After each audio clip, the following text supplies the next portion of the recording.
Hi, my name is Stefan and today I will showcase my technical sound design demo reel. I will go through my project.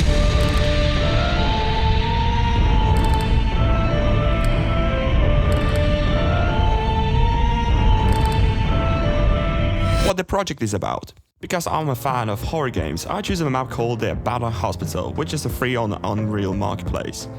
The aims of the project were to create a storyline about a small girl lost in a hospital, get hands-on on ambisonics to increase presence in the game, and improve my technical and creative sound design skills.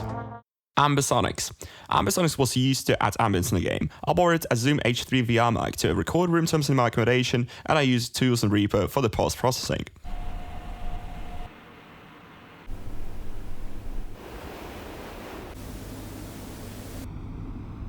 The ambience was quite static, so I added the LFO modulation to increase the movement. To play back first-order ambisonics in Unreal Engine 4, I used Google Resonance as a binaural renderer. I utilized attenuation shapes that resembles rooms of the original recordings to increase presence, and this is how they sound in the game.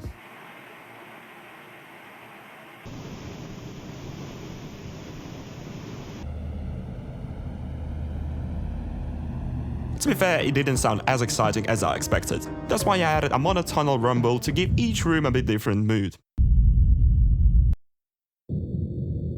And decided to add rain in ambisonics as well.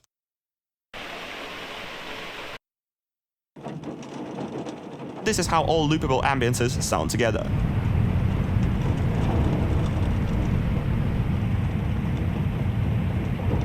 One shot for ambience. Now is the time to add some scary sounds into the game.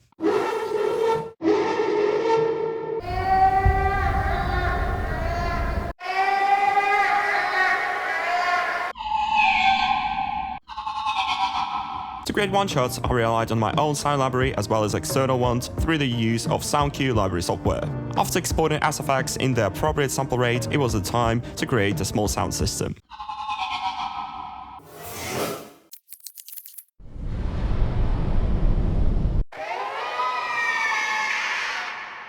The sound cues that carry one-shot system have been populated in the random places in order to confuse a player about where the sounds are coming from.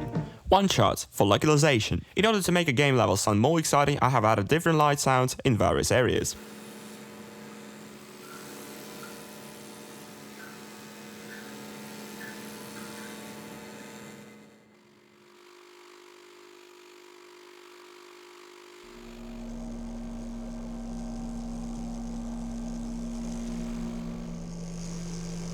Lock and open door SFX also were diversified depending on door's location.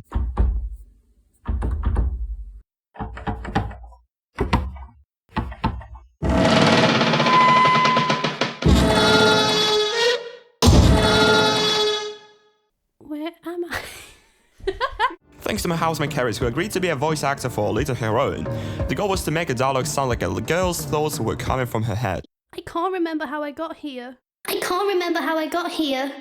It's locked. I need to find a key. It's locked. I need to find a key. Which requires some extra polishing in Unreal. I can't remember how I got here. However, screams and surprise sounds were not affected by that. The wet tile footsteps fit well in the game environment. Of course, footsteps were attached to non-existent lag animation, and different reverbs were essential to diversify footsteps tonality.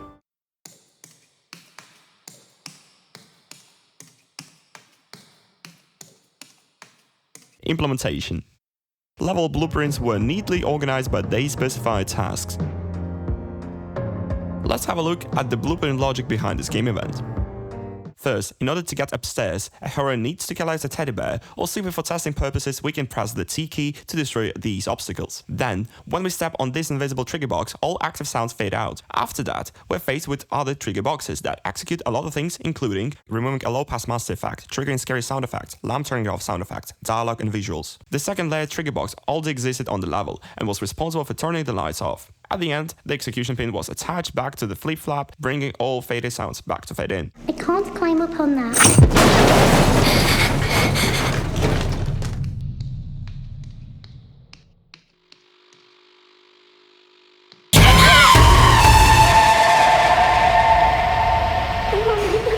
Some triggers use a line trace to help a player navigate in the environment. These invisible walls are called the corridor right and the corridor left. In a player's blueprint, we check every tick if the name of the object that we're looking at is matching to the corridor right. And if it does, then we play a dialog line.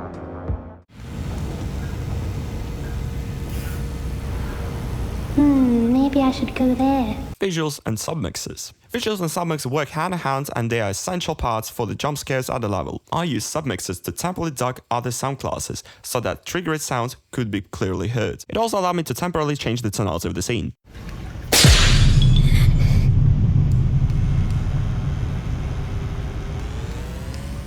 Another submix is attached to a master and use a low pass filter to emphasize the decreased quality of the visuals.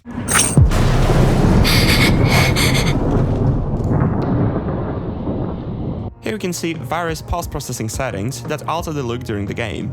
And that is all what I have for today. Thank you for your time. If you'd like to get in touch, drop me a message to my email, and see ya!